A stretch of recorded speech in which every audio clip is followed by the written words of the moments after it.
Hope you everybody's having a great day. Excuse me, great day today.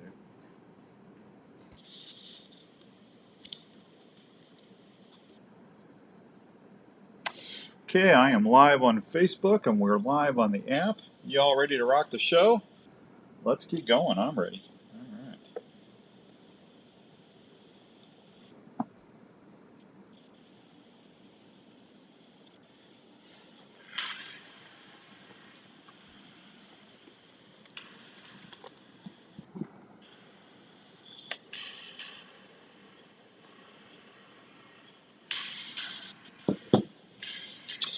All right, welcome to this week's edition of the Unknown Files Show on the Outdoor Call Radio Network. Hope everyone's having a great Wednesday night all across the good old US of A. We're going to have a fun show for you tonight. We're going squatching.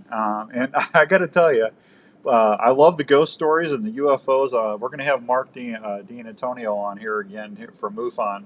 He's got some really neat stuff, especially with the Senate hearings and stuff going on. So, hi, everybody. Good to see you tonight. We'll have Mark on soon. We're going to have, we did reschedule Jolene from East Coast Ghosts down in the Gettysburg area. We're going to have Jolene talking about, she's got a brand new book out. That'll be on in a couple weeks. But tonight's going to be fun because we're going squatching, and this lady is really a lot of fun. So we're going to go get her on the line real quick here. Got her ringing in. Hi, Hank. What's up? Amy Bue, how are you? I am doing great. How are you? I'm doing well, thank you very much. Good. Good to see you. I was kind of thinking of I was thinking about you today. I was out changing trail cameras, and I was sitting there going, "Amy, what you gonna do when old Bigfoot comes up on you?" Doing a little, yeah. I was thinking about the show tonight. I really have been looking forward to this. So thanks for coming on tonight. Oh, I've been looking forward to it too, for sure. Well, Thank you. All right, we got everybody on Facebook Live watching tonight and listening on the call. So, Amy, let's just do this. I got a chance to listen to your interview with Brett and Jill and is it Brett or Eric? I always mess his name up. Gosh darn. Brett. Brett, I got it right, didn't I? Yes, I think so. I think now my brain is going. Yes. It's Brett. Sorry, Brett. Yes.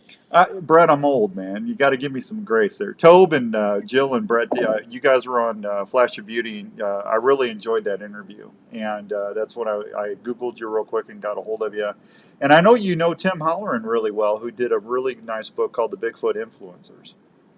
Yes, it's a great book. I have a couple copies of it. Yeah. So, yeah, it's great. Yeah, Tim and his wife do a nice job with that. Tell everybody who Amy Bue is.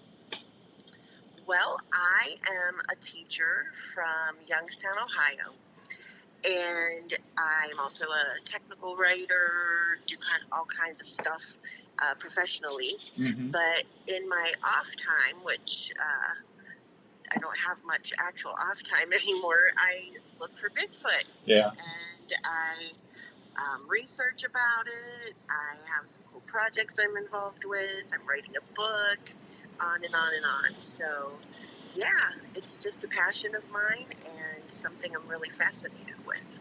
Well, I've been fascinated with the phenomenon since I was a kid. I was born in the 60s, so when I was growing up in search of and everything else was on, and that's when Boggy Creek came out in the early 70s. And so I just absolutely fell in love with the lore. And as I've gotten older, I mean, I kept reading up on it. And it's amazing to me just how many people are reporting sightings throughout North America alone. I mean, it's a worldwide phenomenon. I mean, there's sightings everywhere, but it's amazing how many people are reporting seeing things in all over North America. You know what I mean? Absolutely. I mean, there's thousands and thousands of reports, a lot that aren't even made public. So if you're looking out at different databases or things like that, you're just seeing the tip of the iceberg, because some people don't want their story, out there publicly or anything. But yeah, there's so many, and what we say in Bigfoot circles is that when you take out hoaxes and you take out misidentification, which I'm sure there are a lot of both of those, then only one of those sighting stories has to be real for Bigfoot to be real. Yeah. Now, how did this all happen for you? How did I mean did you just were you always did you always just like me like the lore of it? Did you go out and see something? I mean, what happened to cause you to go down this pathway? Well, when I was a kid, same as you, I saw In Search of Unsolved Mysteries, Harry and Henderson when I was older, Yeah. all that kind of stuff. So I was familiar with it. And when I was in junior high or high school, I can't remember which, I had to write a paper on the Loch Ness Monster. And there was like one book in the library that had Bigfoot, like a chapter in there too, and I didn't even read it. I just focused on what I had to do to get a grade. And so I was aware of it, but I was not into it. It was just, I had a couple students that would write about it sometimes, but nothing I was ever thinking about until in 2012 I had a possible sighting. And I always say that, make sure that I say that because I really don't know what it was. I was a passenger in a car going over a reservoir of water in Ohio, and I saw something along the shoreline that was very big and wide, dark. It moved, so I knew it was alive. And like in my head, it looked like what I would think Bigfoot looked like. So I was like, I just saw Bigfoot. Yeah. And then immediately thought that was really stupid because there's no such thing as Bigfoot. But it was such a weird thing. Like, it just looked so strange to me that I started doing what we all do. I started Googling it, and was like, okay, Bigfoot and Bigfoot in Ohio or Bigfoot wherever.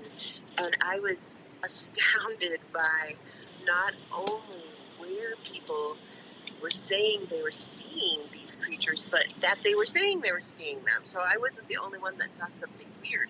My possible sighting isn't even a really good one. I was in a moving car. It was about 100 yards away. I don't know for sure what it was, but it sent me down the rabbit hole. And I've been down there ever since. Just for a few years, I just kind of read books and read reports and went to hear people talk about this and watched documentaries and started learning about it. And then I was asked to join a group of researchers, worked with them for several years, then kind of went off on my own, and so on and so on. And now here I am, and I'll tell you, there's not a day that goes by literally that I'm not, talking to a witness or out in the forest myself or learning some new kind of survival skills and, to be able to get out there and not hopefully perish Yeah. in the wilderness, and or writing my book that I'm writing. And I have I say it's like my Don Quixote quest for people to understand that even though I call myself a hopeful skeptic, like I'm not 100% convinced myself that they exist. Most days, there are days that I do think they absolutely exist. It kind of depends on what witness I'm talking to or what evidence I'm looking at. But for one thing, I am a teacher and I love to get kids outside, and this is a good way to do it. But on the flip side of that, I also like to show adults that there's still wonder and mystery in the world, and don't be so quick to dismiss things because there's a lot of science going on behind the scenes in Sasquatch research out there. Yeah. Well, okay, since you said that, this is where I'm at. And I've been doing this show since January now. And I always loved the lore. When you and I talked, what we talking, a half hour, an hour? When I called, I mean, yeah, I mean, we had a really good discussion. And I'm way more open minded than I've ever been in my life at 59 years old. And I've been I don't want to say I'm a professional hunter. Hey, Russell, good to see you, buddy. What, missed you, Russ. Good to see you. I hunt, I've been hunting on TV for 20, 23, 24 years, and I've been doing the hunting and fishing shows for 26. So at 59, I've been an outdoors person for the last 40 something years easy. I mean, I grew up in the outdoors. And I've never seen or heard anything that I honestly couldn't identify. Whether it's a bobcat screeching or a coyote making a different kind of yelp or whatever. And that being said, I've never found tracks, and I've never seen. I've been around bears forever, Amy. I've taken 9 bears with my bow. I mean, I've got to get really close to animals with a bow and arrow to get to take them ethically and humanely. So I mean, I know what a bear looks like. I've had bears bluff charge me and everything else. But after talking, saying that again, I've never came across anything. But I've always enjoyed hearing the encounters and the stories like you. Hearing these firsthand accounts. And the things that give me things to pause are the things that I think that are really open my mind. And I've said this, if I've said this, I don't know how many times since January now, is talking to people that have absolutely nothing to gain by telling me what happened to them. And you and I talked about that because we're going to get into this in the next segment. But you do things that I think is incredible because you got some chutzpah about you, young lady. And I was just talking to another gentleman today out in the East or the West Coast.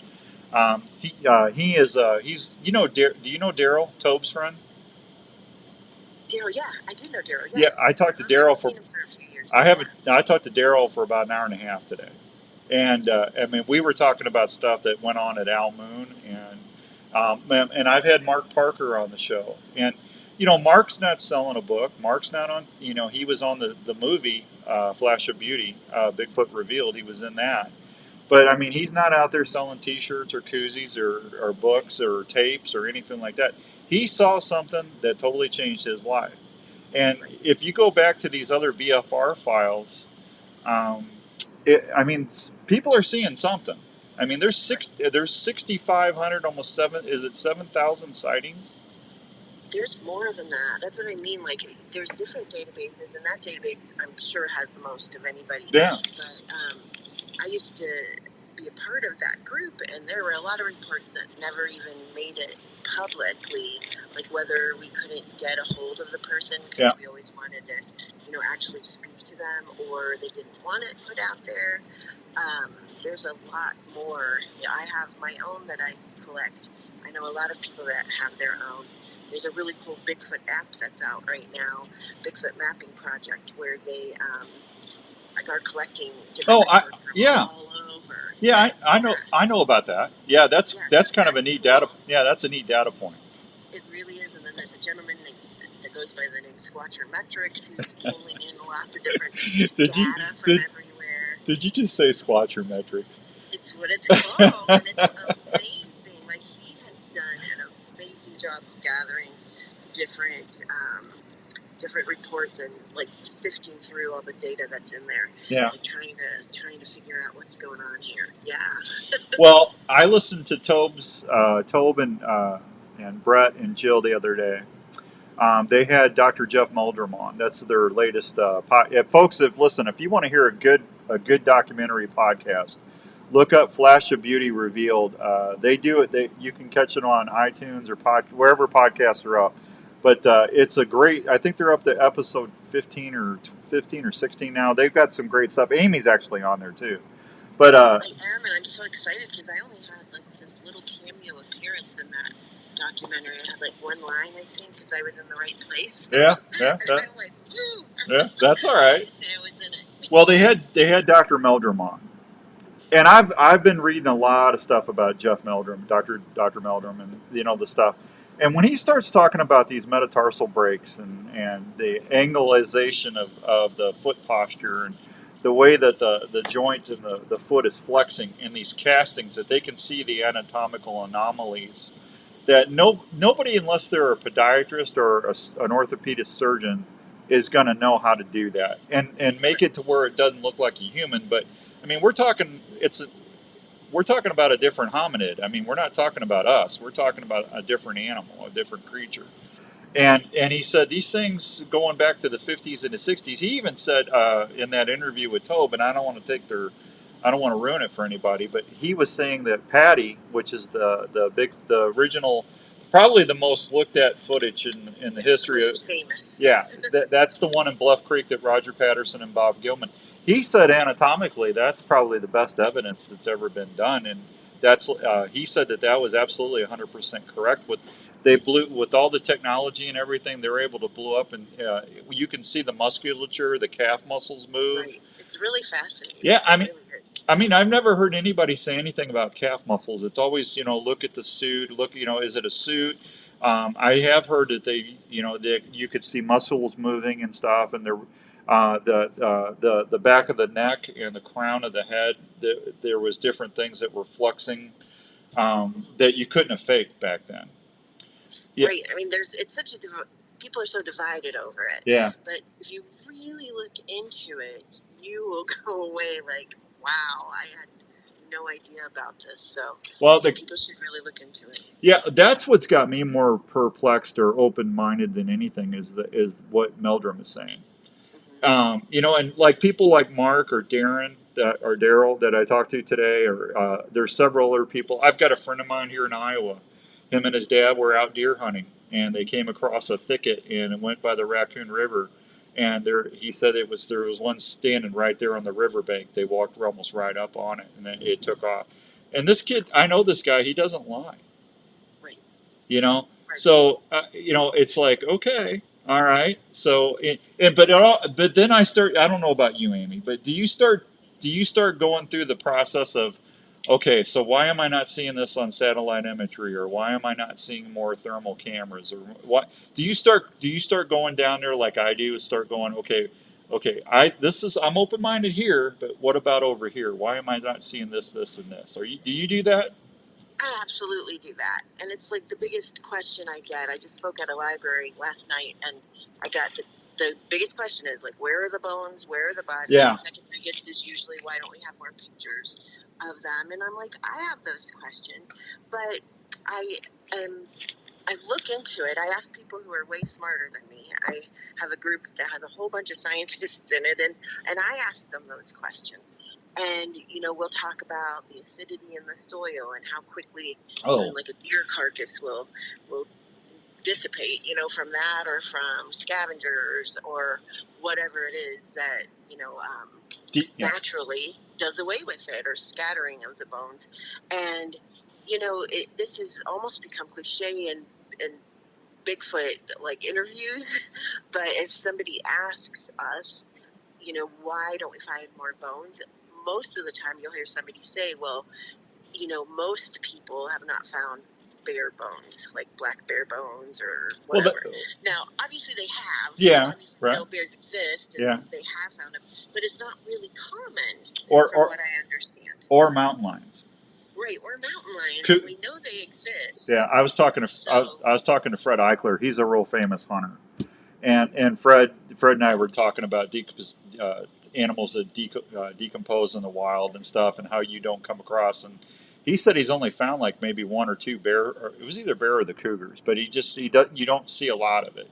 But Right. but here's the thing, Amy. And I have I don't know about you, but I have a hard time with there's so many factions of Bigfoot philosophies and theology and everything else. And the flesh and blood side of it, where if it's an actual being, I think they're a human. I think they're more related to us than anything else. I don't think they're an ape. If they're absolutely unequivocally 100% real, wouldn't they? If they are more like a hominid like us, or humanoid, or however you want to say that, wouldn't they bury their dead? Wouldn't they hide their dead? That's absolutely a theory, and I go back and forth on that myself because, one of our primate specialists told us at the beginning of our friendship, told the rest of our little group that we had made at the time about the Cross River gorillas, and about how this subspecies of gorillas were over in the Cross River region, like between Cameroon and Nigeria, over in Africa. People were looking for them, looking. Well, let me go back and say that the Western scientists were looking for them. Like the people who lived there knew they were real, right? The natives knew they were real, but the Western scientists didn't know that they were real because they couldn't find them or even get pictures of them or anything, or bones or anything like that. So, I mean, that was just this century, like since 2000, that they were still trying to find evidence of them out there, good evidence that they're still around or that they're there. And one of our guys, the curator at his old zoo that he used to work at, was one of the first Westerners. I always want to quantify that. Westerners that had spotted them, because he lived over in that area for, I believe it was 8 years. Lived with some natives, going around trying to find these gorillas, trying to even just get them on camera traps. And he finally saw some of them for a total of 10 seconds. Wow. In 8 years. And now we know they're real. We have some in zoos. They're very endangered. They think there are only 200 to 300, I believe, left in the wild. But it was, there was a lot of doubts about these creatures until there wasn't. You needed that definitive proof, but it just took a while to get there. And so when I look at that, and then I look at our forests over here, if you go out to the Pacific Northwest, I was told, and I never backed this up with my own research, but I was told that in the forests of the Pacific Northwest, in the wilderness out there, that there's like several small aircraft that have disappeared into those forests that have never been found. And that's actually a fact. Yeah. So they said like over 50. So that part I wasn't sure about if there was that many. But I don't know. I don't know about the 50, Amy, but there are, or it's taken them 3 years to find some wreck. Well, the canopy, you can't see through the canopy through the you can't see through it. Right. So if there's an aircraft, even if there was just one out there, and we're looking for something smaller than that that's mobile, and I don't believe there's that many of them if they exist. That's just my personal opinion. I don't know. I don't claim to know, but that's just my personal opinion. I look at those cross river gorillas that you can Google the first time they were found on video, like on a camera trap. Yeah. It's really interesting because all of them, there were several females that come out of the trees and they're all looking at the camera. And then there's a silverback that comes in to view and he bluff charges the camera. So they're all aware of it. So the reason I brought that up is even a gorilla, a common gorilla, although I think they're uncommon, but you know what I mean? Yeah. They are smart. Like, they're smart and somehow are avoiding those things. Well, but it absolutely could be even more intelligent to be, evading us. So yeah. Well, I was talking to Ryan, one of the guys on the TV show today. I was talking to Ryan. I see because he was laughing at me because they give me trouble. And I said, hey, I'm just telling you what I'm hearing, man. And I said, but here's join the club. But here's the thing: animals can detect trail cameras. Deer they pick up on the electromagnetic field. Deer, bear, other critters out there pick up on those EMF fields off those cameras. Right, and you always get the picture of the deer looking at it. Right, yeah, or they'll come. Yeah, absolutely. So, if there are more, if these things are real, Bigfoot, Sasquatch, whatever is real, and they have above average intelligence of a human, at or above. I think they're smarter than we are because they try to stay away. They try to stay away from us, and I think that to me that's the highest intelligence. I wouldn't want nothing to do with us either.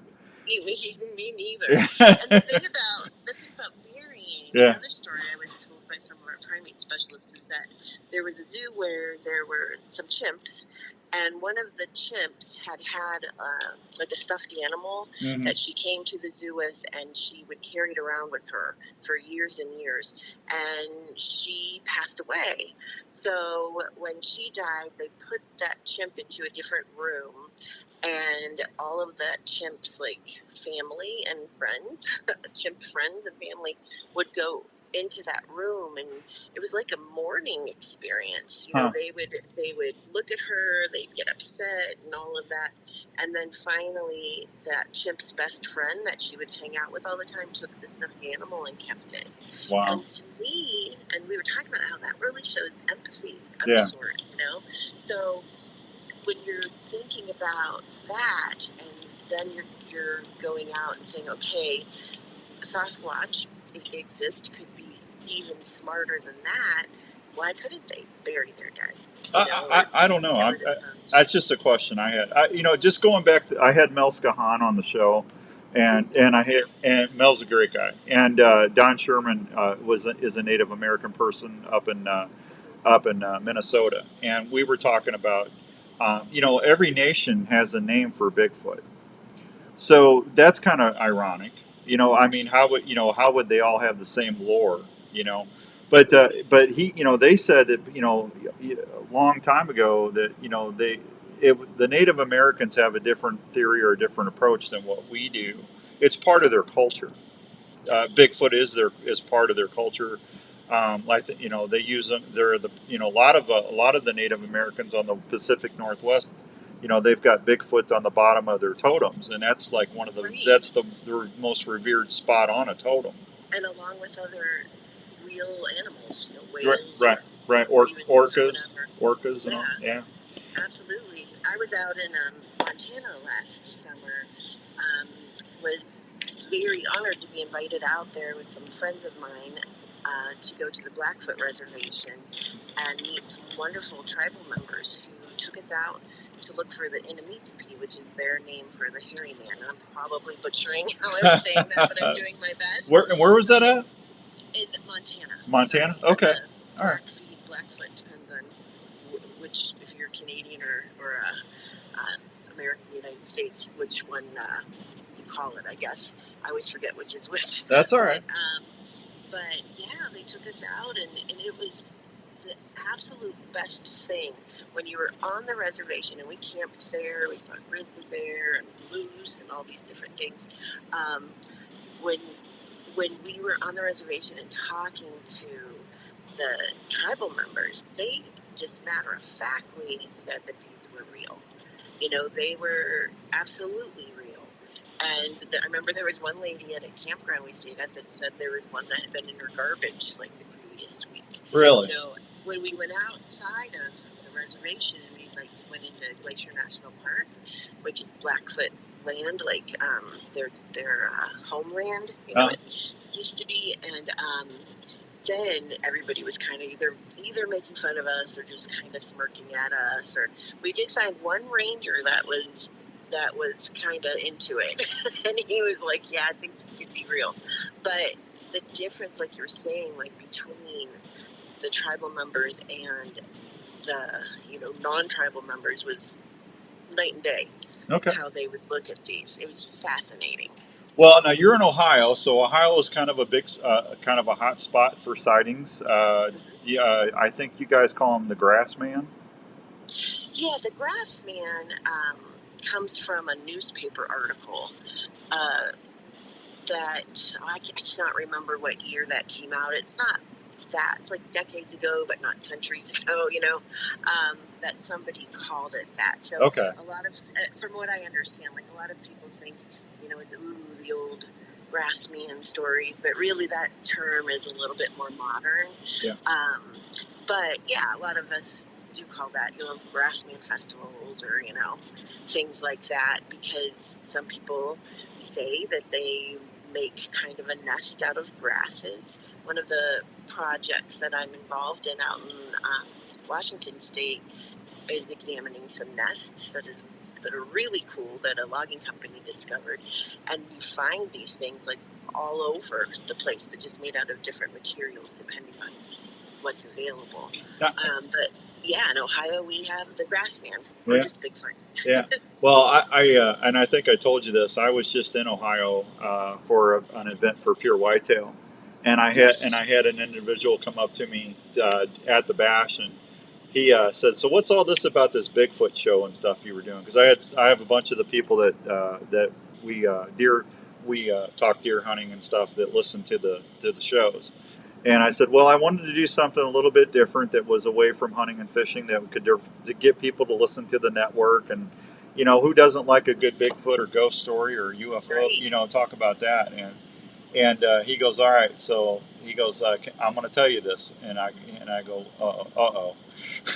And for next hour, he told me about his encounter, him and his brothers.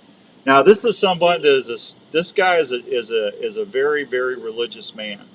and he does not lie. And I believe him. You know, Yep. I believe that happened. And I went and looked up a BFRO file. It was 329, if I remember right. I don't have it written down, but but it was an Ohio case that happened right around the same time, and he told me that happened to him. That's interesting. Yeah, so there was more than one encounter in that area. Wow. Yeah, so That's the best when that happens. yeah, I don't know. It's kind of crazy. Hey, it's 7:29 and some change. It's the Unknown File Show. This is Outdoors Dan. I've got Amy Bue with me. She is a Bigfoot researcher and teacher extraordinaire in Ohio. Amy, can I take a real quick break? Absolutely. All right, you hang right there. I'll be right back. And folks, we got about a 3-4 minute break. I got to pay some bills, and we'll continue this conversation. And we're going to get back on what I told you. She does something that takes a lot of chutzpah to do. We're going to talk about that when we come back. So don't go nowhere, no flippy floppy, and we'll be right back on the Outdoor Call Radio Network. Let's talk about a story, an Iowa story about a dream that took several years to come true in Osceola, Iowa. It's great show tonight. I really like this lady. She's a nice lady. It's a good show. Vodkas were born from the labor of Rob and Christina Taylor. It's amazing hearing the customers' descriptions of how unique each bottle looks and how each spirit tastes and satisfies with every sip. From the honey whiskey to the whiskey and cream, or the robust mulberry gin, American gin, or vodkas. Revelton Distilling visitors can't believe the flavor profiles the mixologists are creating at the distillery every day. Revelton Distillery is open Wednesday through Sunday in Osceola. They're located at 1400 West Clay Street, right off I-35. Revelton Distillery fine spirits are also available at your local grocery and other retailers around Iowa. Please check them out online at reveltondistillery.com or visit them at the distillery. If it's time to celebrate or just time to sit back and unwind, well, then it's time for a Revelton moment. Whether it's camping, hunting, or fishing, you want your camping setup to be easy and your stay as comfortable as possible. Camprite has been helping folks enjoy the outdoors as problem-free as possible since 1999. Camprite employees are outdoor enthusiasts that use and design each product to make sure your adventures are ones you'll want to remember. They carry great tents like the original tent cot that started it all. This fully enclosed, off-the-ground sleep shelter combines the comfort of a standard sleeping cot with the added protection of a tent. Camprite features several models of tent cot units, including single and double units. They also specialize in sleeping bags, camping tables, cooking prep units, chairs, and other fine quality outdoor products. With over 17 years of field testing great outdoor gear products, Camprite is the right choice to make adventures not only comfortable, but also carefree. Check out all these Camprite products at your local Sportsman's Warehouse or anytime on the web at camprite.com. That's camprite with a K.com. You're heading out on your morning hunt well before sunrise, so you can stay undetected from that giant you've been chasing all season. Wouldn't it be nice to know exactly where your stand or blind location is without letting anyone know where you're at walking in? Have you ever heard of Onyx? Onyx is one of the most important pieces of hunting gear that you can use and always have with you. The Onyx Hunt app allows you not only to get from your truck to your hunting spots, it also allows you to mark and save your parking spots, scrapes, food plots, rub lines, or some possible next stand locations. The Onyx Hunt app is also a great way to see your property and know where you stand. Onyx is a mobile app that you can take anywhere. It's recognized by game wardens all around the country as a valuable hunting tool. So, if you want to always know where you are and have the ability to save information that will help you be a better hunter, go download the Onyx Hunt app at your app store today. Heading on your next adventure and looking for some snacks to take? Why not pack a snack that tastes great, gives you protein, and is easy to pack? Have you heard of Soldier Boy beef jerky? Soldier Boy jerky is slow smoked in small batches to ensure generous, tender morsels that taste outstanding. Soldier Boy beef jerky offers the following flavors: sweet heat, original, maple, or peppered flavors that will satisfy you all day in the field. Soldier Boy Beef Jerky is veteran-owned and proud supporters of the Canines for Warrior Foundation. They also donate to troops that are deployed serving our country. So next time you're looking for snacks from home or on your next outdoor adventure, please remember to reach for some Soldier Boy Beef Jerky, available at Sportsman's Warehouse. Soldier Boy Beef Jerky, outstanding taste that keeps you satisfied in the field. For more information, please check us out online at www.sbjerky.com. Hey America, when you barbecue, cookies is the one. Lots of flavor, lots of goodness, thick and rich, lots of fun. Hey America, when you barbecue, try Cookies barbecue sauce for a treat. Cookies barbecue sauce is the barbecue sauce America loves to eat.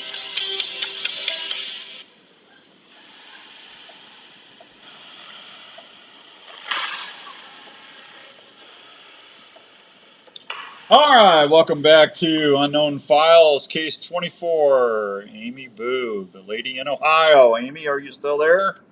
I am. There you go. Thanks for not running away on me.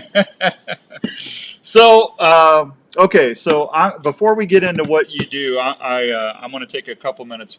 How do you go out and collect data? What is your modus operandi when you're out there trying to find stuff where you can try to validate things running around?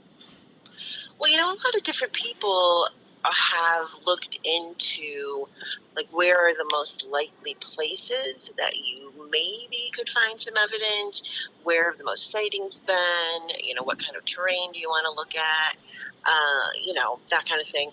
And so I'll try to pick something, look at different topographical maps, just look at where sightings have been reported, especially hopefully recently. And really I just go out there and camp. It was funny because the group that I'm involved in, we were interviewed by the Wall Street Journal. I still say that, and I kind of laugh because I just can't believe that. Yeah. But last summer, and the reporter was like, "Okay, let's go find Bigfoot." And I told him, I said, most of the time when you're going out there looking doesn't mean you're going to find anything. I've been doing this for 11 years myself, and there's been people who have been doing this a lot longer than I have that have never seen anything. I've seen something one time, and I've seen something another time, but never a smoking gun. There it is. So, but you want to try to, give yourself the best chance, I guess. But really, we just go camping and just be normal campers. And you hike and you look for different things. The reason I brought him up was because he said he wanted the whole shebang. He's like, well, aren't we going to knock on trees and do whoops and hollers and all this kind of stuff? And I said, and I'm not making fun of it because there's thought behind why you do that. Chimpanzees knock on trees and everything. But I don't typically do that so much. I do a lot of things with kids, so they love that, so we'll do it. And believe me, like if I've been out camping for a week and nothing's happened, I'll try whatever. I've been out there singing Fleetwood Mac and stuff, see if that'll work. So I'll try it. But he wanted what he's seen on TV experience. You're going out in the dark and you have your FLIR, your infrared, thermal imager and all this stuff. And that's so much fun. And we do that. But honestly, what I do the most is I go most of the time during the day, although I'll camp out, so it'll be nighttime too, looking for tracks, setting up cameras, setting up audio, a perimeter around a certain area. I have an area kind of near Marionville, Pennsylvania, not right in the town, but that's, I think, the closest town that I have some different equipment out there, just running, hoping someday I'll catch something. But up till now, I haven't.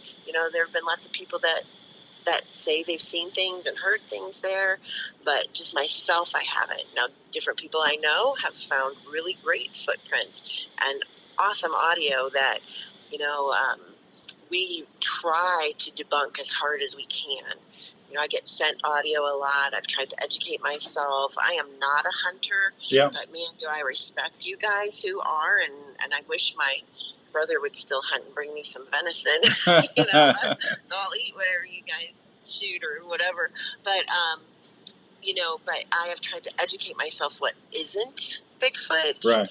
Because I always say, I don't want to ever fool anyone else, even inadvertently, but I really don't want to fool myself. Like, I do not want to be getting really excited about something and then find out it's a chipmunk or something, making a sound. So I try to educate myself a lot. I started taking survival classes at the Midwest Native Skills Institute here in Ohio.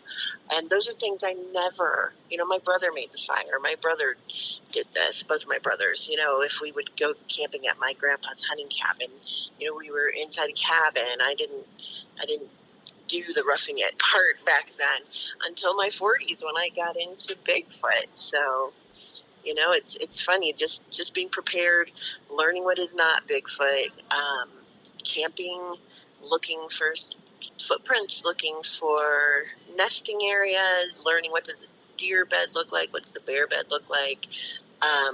My favorite part, I think, is probably the audio, trying to figure out what these different calls are. And it's really cool when you have a spot where one person says they saw a Bigfoot, somebody finds a footprint, somebody else hears something and captures it. Then you get a story of an area. So I always tell people, tell your stories. It doesn't matter if it's not ooh, Bigfoot was sitting next to me. You get a more complete vision of what that area is like if everybody adds something to it. No, I think that's great. I mean, going just in my own experiences, I mean, I know what a bobcat sounds like when it's in heat, and I mean, it's a different sound. I mean, or coyotes, I've heard coyotes cut loose, and it doesn't sound like a normal coyote howl, Right. and Right. so, and I've been around bears enough where I can hear them woof or start chomping, and I've had them bluff charge, and I mean, so I cougars can make some really weird noises. They can. Yeah. They really can. And we've got mountain lions like here in Iowa. I'm sure you have mountain lions in Ohio too. They follow river systems a lot. So, one of the scientists in my group, she is a marine biologist, and she got into Bigfoot because she and I think 3 or 4 wildlife biologists had seen a cougar where it wasn't supposed to be, and they were kind of laughed at and told they saw a golden retriever. And they're like, no, we are wildlife, specialists. We know it was a cougar. And so she was like, well, I wonder what else people are seeing that they're being told they didn't see. Yeah. Well, so. Yeah, we get bears coming down from Minnesota and Wisconsin through Iowa, through the cornfields. I mean, and to me, and like when I talk to my buddies, I said, I'm sure a lot of this stuff is misidentification, but and I don't believe anything on TV. I'm sorry. Unless it may be a documentary or something, I'll look at it. But a lot of the TV shows are scripted.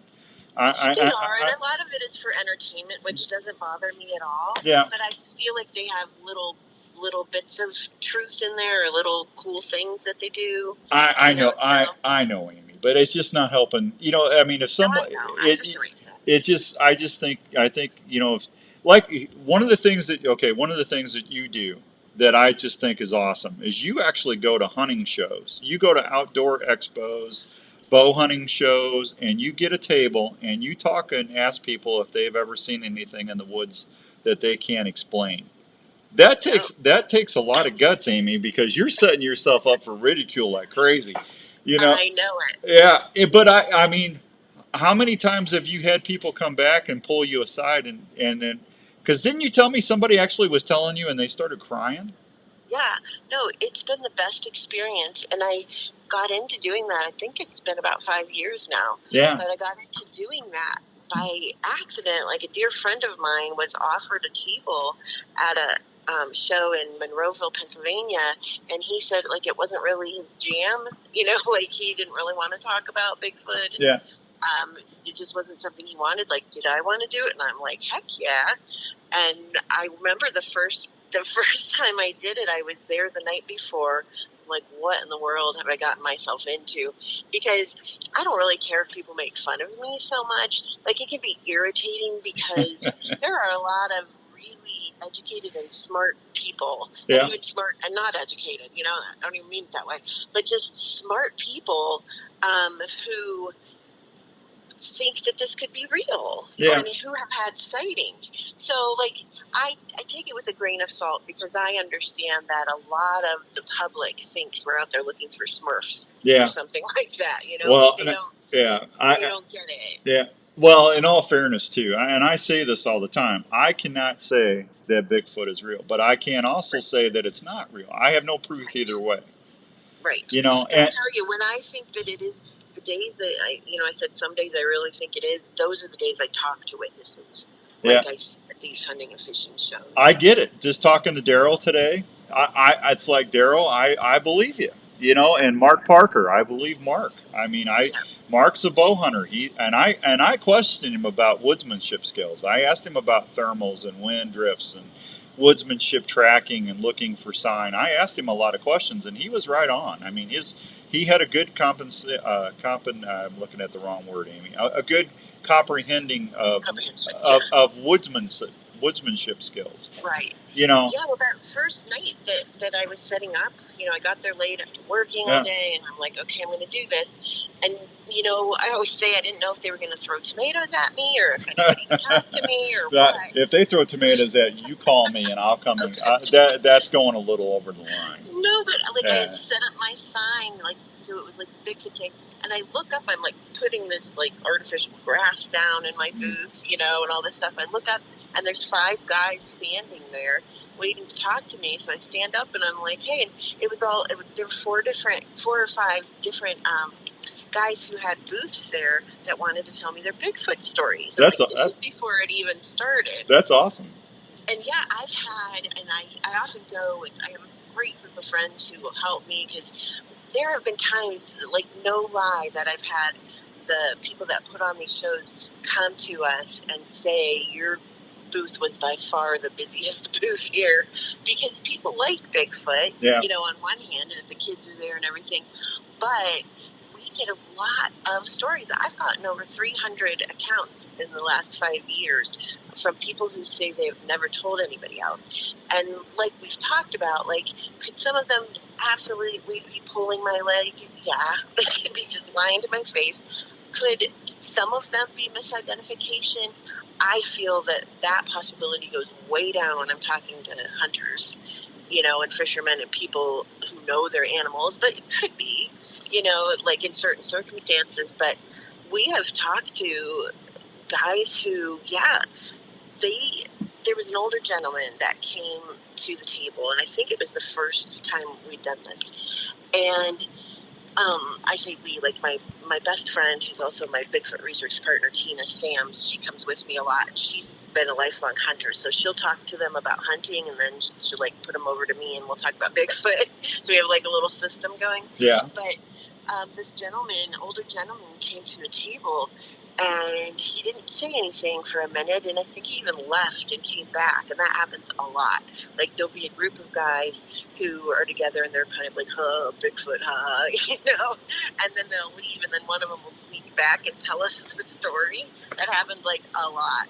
But this guy, he came back to us, and he starts telling us his story, and it's a very simple story. He was just saying that he loved hunting, that the opening day of deer season was his Christmas since he was a little boy. Went with his dad, went with his grandpa, loved it, until he saw something out there that he couldn't explain. So he was in his house looking out the window, says he saw a Sasquatch standing there, was absolutely sure it was not a bear, was not a person, that it was real, didn't do anything scary to him, didn't come after him, and he was protected inside. But it shook him up so badly, because how he would say it is, they're not supposed to exist, these things are not supposed to be real, what do I do with that mentally? Yeah. So he said he still goes to all of these shows, and he even buys equipment, but he doesn't go hunting anymore. Yeah. And that's really sad, but he started tearing up when he told us that. And I've had other grown men that have cried to me, that they appreciated somebody was listening to them and not making fun of them, and that it was something that really affected them. Well, and those are the days I'm okay, it's real. Yeah, I mean, who would set themselves up for ridicule? Right. And if they're not trying to profit off of it. No, they're not. Yeah. They're not. Yeah. Yeah. It's just. No, I get that. That to me that carries way more credibility. It does me too, and I love doing them. I hope that I get to do more. I do some in Pennsylvania, some in Ohio, and I'm just anybody wants a Bigfoot person at their outdoor show, call me, because it's my favorite. It's so much fun to do, and I get the best stories that way. What do you think? What do you think is going to be? I mean, all the UFO stuff, all these congressional Senate hearing coming out on UFOs and stuff. And when you and I were talking on the phone, I told you my hypotheses on this. If it is real, and the government knows about it. I was listening to, and I don't want to take away from Tobes and Brett's and Jill's podcast, but they had somebody on there that was a federal operative, and they said that the government's actually went out there and killed several of them because they were problems. That kind of ticked me off, to be honest with you. And I'm going, if this is true, if this is real, and the government's doing it, that's BS. They should that. But my theory is that if they are suppressing it like they did with the UFO stuff, it's all a money thing. They don't want to lose the revenue from the lumber. Logging and everything, yeah, I mean, you're talking to billions of dollars. National parks. Yeah. I mean, that would all be their territory, right? No, it would be, and even just the Olympic project that I work with this logging company that is letting us go in on their land and look at things that they found there, that's unusual because they could be getting money from that. They wanted to clear cut that area, but they put that off because the owner was like, there could be something here. Well, I shouldn't say it's unusual, but I admire that. Yeah. That they did that. And so, but not everybody would want to do that. Was that in Oregon or Washington State? That's in Washington State, out in the Olympic National Forest. Okay. If you want to talk to somebody like amazing about Bigfoot that'll make you believe, I have a couple ideas for you. But okay. Shane Morrison, he is amazing. Yeah. Hey, listen, we'd love talk to anybody. Let me ask you this, and I didn't think about this until the other day. When Mount St. Helens erupted, and all that timber was the lava, and when that all blew to heck, did anybody ever go in there and find dead moose or dead elk, or did they ever find any remains? Did anybody ever? Did they let people go look? Legend has it that they did find bodies and took them out of there. Now, whether it's true, I don't know. I was at dinner one time with Bob Gimlin himself, and he was talking about that. Okay, now are you talking Bigfoot bodies or like people bodies? Bigfoot bodies. Because there were people that got killed in that. Yes, yeah, but no, the story goes that they found Bigfoot bodies and carried them out. I don't know. The government did. The government, yeah. Yeah. Okay. I don't know if it's true or not, but why not?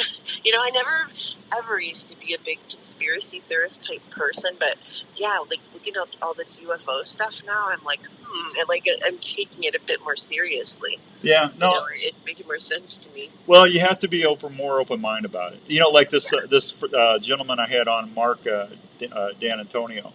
He works with MUFON, and he said he's a submarine model maker, and he was actually out on a naval sub. And they had sonar contacts where they had something moving 700 knots a mile, 700 knots underwater. Well, there's nothing that we have, the Navy has, that goes anything over 100 knots underwater. And he said that happened several times, and he was told not to talk about it. So you don't know we really don't know what's out there. Right. I've talked to park rangers who say that they've seen them. They've talked to witnesses and that they have seen them themselves. I was going to ask you, Amy. There's one park ranger that was really famous. He was like the Chuck Norris of all park rangers. He'd go out for weeks on a horse. You know who I'm talking about? I can't think of his name now, but he's really famous. And he unequivocally said that they were real. He said he had a lot of encounters with them, and he's a well-respected forester. I'm vaguely knowing what you're talking about, and I'll probably kick myself. Don't feel bad. I just read about this like a couple weeks ago. When I pops back in my head, I'll text you. But he said he carried a lot of credibility in the Forestry Service. So, and I don't know. When are you going back out to the Olympic project? I'm not sure if I'm going to make it out this year, but hopefully next year. Right now, this summer I've been really focusing on this book that I'm trying to get done, and doing stuff more locally.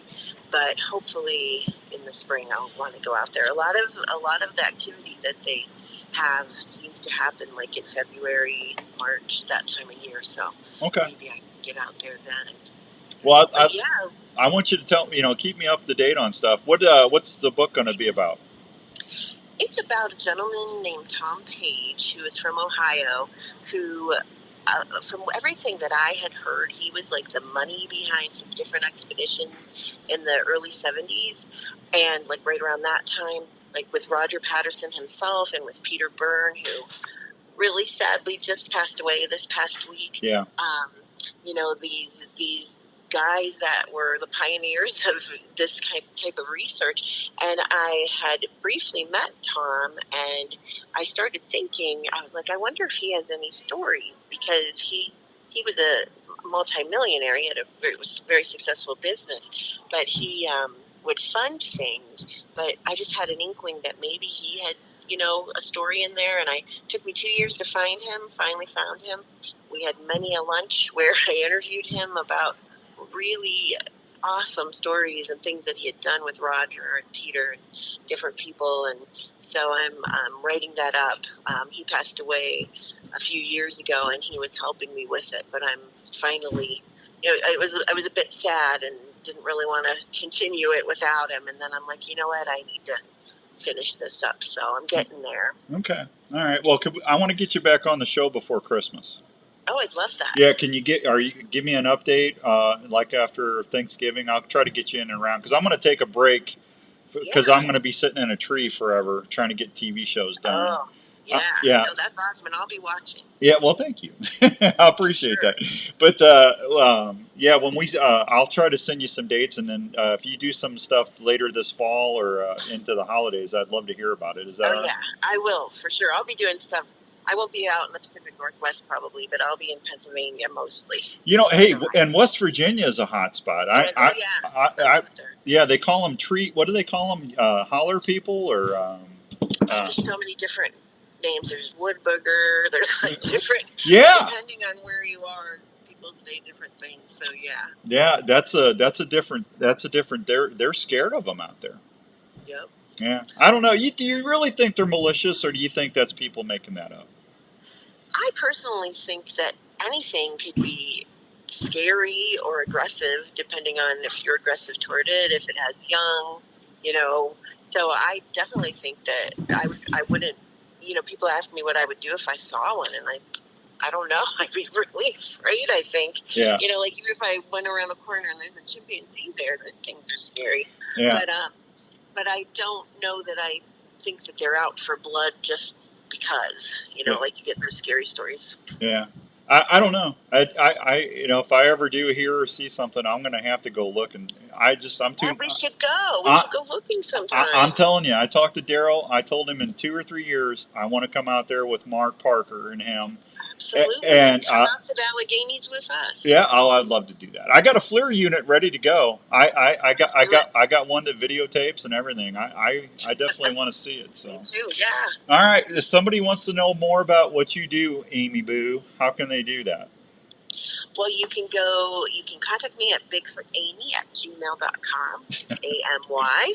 That's I made it awesome. easy to remember. Yeah, Bigfoot Amy, So I like that. Give me an email. I'd love to talk to you. I'm looking for scientists for my project, looking to do more outdoor shows, and just mostly wanting to hear people's stories. Yeah, and then now, are you going to be? Did you say you're going to be at any of the shows? Are you in the new movie with the new Flash of Beauty? Paranormal? Are you in that? I am not. No, I am not. But okay. I'm definitely going to be watching it. Yeah, I'll tell you what. We got about a minute and a half here. What do you think if someone wants to go and just try to listen or try to get out there and experience something? What's the best thing? What's the best advice you can give them? Really, the best advice is, like I said, just go out there, find a spot, preferably near water. You don't have to go super far into the woods. A lot of sightings or road crossings. I love going super far into the woods, so that's where I want to be. But just sit, listen. But sing, laugh. There's a lot of reports where they seem to be very curious. Take some women with you. A lot of times when I'm out on expeditions, it's me and a bunch of dudes, I say. And traditionally, a lot of times you get more action if there's a woman out there. So just with you. Well, that goes without saying, right? Hey, Tina Pasternak Sam says we could use onyx for Bigfoot. Tina, they actually have a Bigfoot icon on onyx that you can use for a marker if you find stuff. So there you go, Tina. That's awesome. Hi, Tina. Yeah. Hey, I want to thank everybody that listened tonight. And Amy, I want to thank you for. I knew this hour was going to fly by. Thank you so much. Oh, you're welcome. It was my pleasure. All right. Thank you. All right. Tell everybody how they can find you again.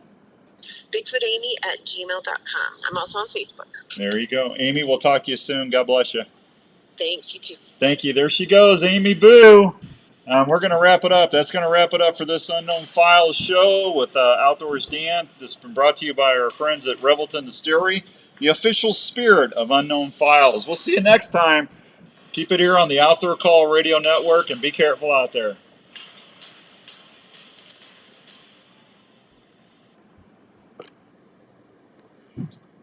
All right, everybody, I'm going to take you back to regular scheduled programming on the app. Thank you so much for making us part of the Outdoor Call Radio Network. If you need to get a hold of me, we got a new app on iPhone on the App Store, so you can actually message me directly with the app now.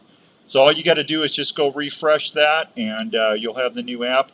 My Android buddies, we should have the new app on the Android here pretty quick, okay? All right, back to regular scheduled programming, and I will see you on Saturday. Thanks, everybody. Have a great night.